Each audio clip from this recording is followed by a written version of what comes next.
प्रिय छात्रों नमस्कार। मैं इंजीनियर कुमार शुक्ला अपने विद्यालय प्रांगण से आज कक्षा 11 में संस्कृत दिग्दर्शिका जो हिंदी का एक भाग है में अष्टमा पाठा है विश्व वंद्य कवयः, विश्व के वंदनीय कवि, जिसमें आप महर्षि वाल्मीकि, महर्षि वेद व्यास जी और महाकवि कालिदास जी की वंदना है।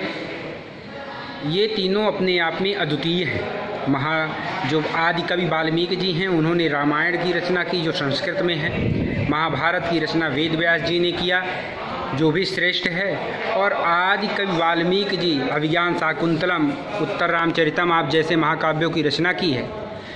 इसी का वर्णन है। आइए हम लोग पढ़ते हैं विश्व वंद्यः कवयः। विश्व वंद्यः कवयः अष्टमा पाठ है। वाल्मीकि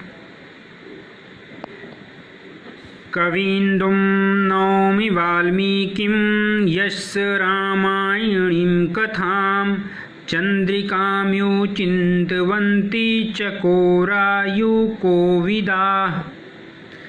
कविधन इंदु दीर्घ संधि बराबर कविंदी, कविंदु, कविरूपी चंद्रमा, इंदु माने चंद्रमा, जिनका नाम वाल्मीकि को मैं नमस्कार करता हूँ।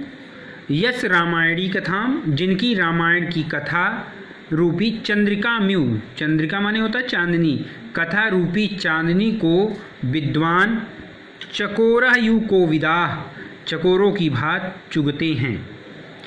फिर से देख लें। मैं कवि रूपी चंद्रमा वाल्मीकि को नमस्कार करता हूँ, जिनकी रामायण की कथा रूपी चांदनी को विद्वान चकोरों की भांति चुनते हैं। वाल्मीकि विहंसि सिंहस्य, वाल्मीकि कवि सिंहस्य कवितावनचारिणः श्रवण राम कथानादं को नायाति परम पदम। वाल्मीकि कवि सिंहस्य, कविता रूपी वन में विचरण करने वाले, कविता वनचारिणः, अन्वय के संदर्भ में कविता वनचारिणः पहले आ गया है, तो कविता रूपी वन में घूमने वाले कवि वाल्मीकि रूपी सिंह शेर के राम कथा रूपी गर्जन को सुनकर कौन मोक्ष को प्राप्त नहीं करता, अर्थात सभी करना चाहेंगे।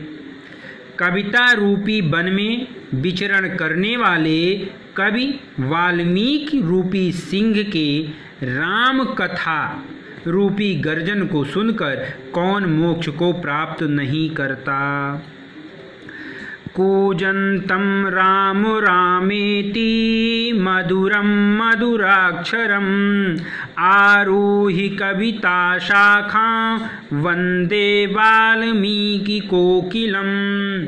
कूजन्तं माने बोलने वाले, आरुहि माने चढ़कर, और कोकिल माने कोयल होता है। तो मैं कविता रूपी शाखा पर, आप देखिए, आरोही कविताम शाखा, मैं कविता रूपी शाखा पर आरोही माने बैठकर, मधुरम मधुराक्षरम, मधुर अक्षरों से युक्त, राम रामेति, राम राम शब्द को मधुरता से बोलने वाले वाल्मीकि कोकिलम, वाल्मीकि रूपी कोयल की वंदना करता हूँ। ये जो अर्थ मैंने बताया है वो पहले अनन्वय के संदर्भ में वाल्मीकि कोकिलम को पहले आगे ला दिया, फिर उसके बाद मधुरम मध्वाक्षरम कर दिया, फिर कूजति राम रामेति कर दिया, फिर आरोही कविता, पहले आरोही कविता शाखा कर दिया।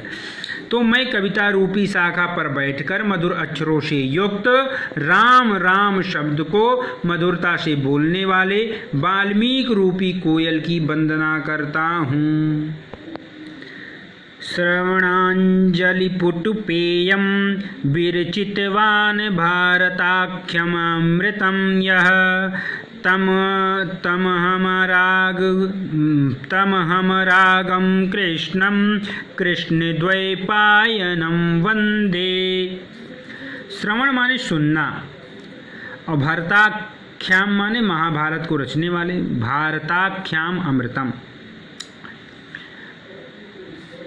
यानी कान रूपी अंजलि से पान करने योग्य, यानी कानों से सुनने योग्य जिसने महाभारत पुराण रूपी अमृत का सृजन किया। मैं उस राग रहित निष्कलंक कृष्ण द्वैपायन अर्थात कृष्ण द्वैपायन कहते हैं व्यास जी को, अर्थात व्यास जी को प्रणाम करता हूँ। कान रूपी अंजलि से पान करने योग्य अर्थात कानों से सुनने योग्य जिसने महाभारत पुराण रूपी अमृत का सृजन किया, मैं उस रागहीन राग रहित निष्कलंक कृष्ण द्वैपायन अर्थात व्यास जी को प्रणाम करता हूँ। नमः सर्वविदे तस्मै व्यासाय कविवेधसे चक्रे पुण्यं सरस्वत्या यो वर्षमिव भारतम। सर्वविदे माने सब कुछ जानकर, जिसको जो सर्वज्ञ है। मैं उन सर्वज्ञ कवि ब्रह्मा श्री व्यास जी को, ब्रह्मा के पुत्र श्री व्यास जी को नमन करता हूँ। तस्मै व्यासाय कवि वेद से, कवि वेद से माने कवि रूपी ब्रह्म, यानी मैं सर्वज्ञ कवि ब्रह्म अर्थात व्यास जी को नमन करता हूँ, जिन्होंने अपनी वाणी से पुण्यतम महाभारत की रचना उसी प्रकार की जिस प्रकार ब्रह्मा ने सरस्वती नदी द्वारा भारत को पुण्य भूमि बना दिया।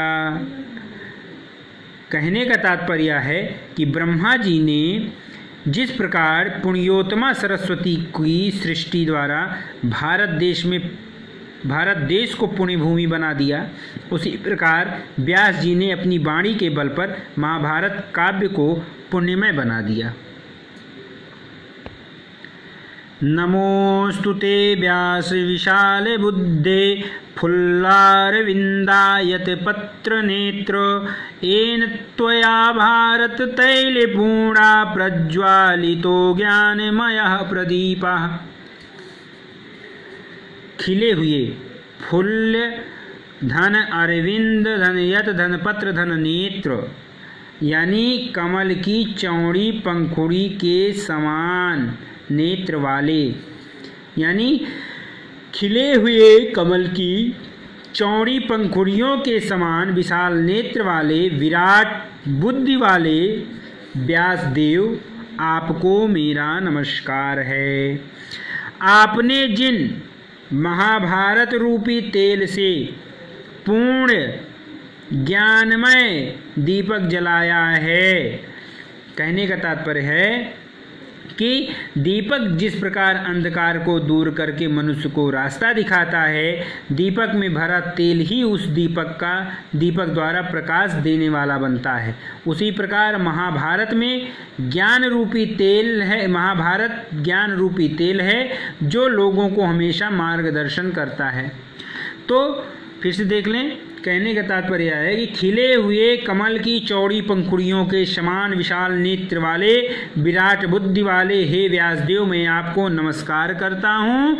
जिस प्रकार महाभारत रूपी तेल से पूर्ण ज्ञानमय दीपक जलाया जाता है, उसी प्रकार बुद्धि वाले श्री व्यासदेव ने महाभारत के रूप में सदा तेल से भरे रहने वाले ऐसे दीपक को जलाया है जो मनुष्यों की अज्ञान रूपी अंधकार को दूर कर उन्हें निरंतर ज्ञान रूपी प्रकाश देता रहेगा। कालिदास पुरा कवीनां गणना प्रसंगे कनिष्ठिकाधिष्ठित कालिदासः अद्यापि तत्तुल्य कवेर भावाद नामिका सार्थवती बभूव। गणना प्रसंगे, गणना के प्रसंग में, पूरा माने प्राचीन काल में, कवि माने कवियों में, यानी प्राचीन काल में कवियों की गणना के प्रसंग में कालिदास के कनिष्ठा पर अधिष्ठित हो जाने पर, कनिष्ठा माने छोटी उंगली, पर अधिष्ठित हो जाने पर आज भी उनके समान कवि के अभाव में अनामिका नाम सार्थक हो रही है। यानी कहने का तात्पर्य यह है कि कवि कालिदास एकदम छोटे से कवि के, अपने समय के छोटे से कवि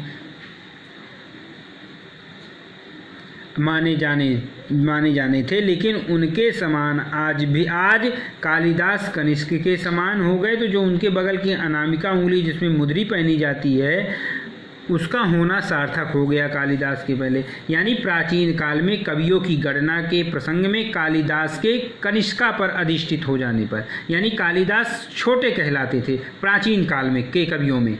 हाँ, उस समय के कालिदास के समकालीन जितने भी कवि थे उसमें कालिदास सबसे छोटे थे, अर्थात युवावस्था की बात। और पर आज भी उनके समान कवि के अभाव में, उनके समान आज भी कवि नहीं है। उस समय वो सबसे छोटे कवि थे, लेकिन आज उनके समान भी कोई कवि नहीं है। इसलिए उनके अभाव में जो ये अनामिका जिसमें अंगूठी पहनी जाती है उसका होना सार्थक हो गया, अर्थात आजकल के छोटे कवि भी चर्चित होने लगे। कालिदास गिरां शारं कालिदासः सरस्वती चतुर्मुखो अथवा ब्रह्म विदुर्नार्ये तु मादृशा। शारम तत्व को विदुर नारी, विदु धन ना धन अन्य, जानते हैं अन्य नहीं अन्य को, है ना, यानी दूसरे को नहीं जानते। मादृशा माने मेरे जैसा। कालिदास की वाणी के तत्वों को स्वयं कालिदास अथवा चार मुख वाले ब्रह्मा जी ही जान सकते हैं, मेरे जैसे अन्य लोग जान ही नहीं सकते। फिर से देख लें, कालिदास की वाणी के तत्व को स्वयं कालिदास अथवा चार मुख वाले ब्रह्मा जी ही जान सकते हैं, मेरे जैसे अन्य लोग जान ही नहीं सकते। निर्गताशु न वाक्स्य कालिदासस्य सूक्तिषु प्रीतिर्मधुरसान्द्राशु मंजरी शिव जायते। प्रीति धन मधुर धन सांद्राशु यानी आनंद, प्रीति माने आनंद, मधुर संद्राशु माने मधुर और सघन, यानी मधुर और सघन आम्र मंजरियों के समान कालिदास की सूक्तियों से निकल आने पर किसे आनंद नहीं आता, अर्थात सबको आनंद आता है। जो मधुर मीठा भी हो, सघन जैसे आम मंजरी माने आम की पल्लव गुच्छे के समान कालिदास की सूक्तियों से निकल आने पर किसे आनंद नहीं मिलता, अर्थात सबको आनंद प्राप्त होता है। प्रिय छात्रों, फिर अगले वीडियो में मिलते हैं, तब तक के लिए नमस्कार।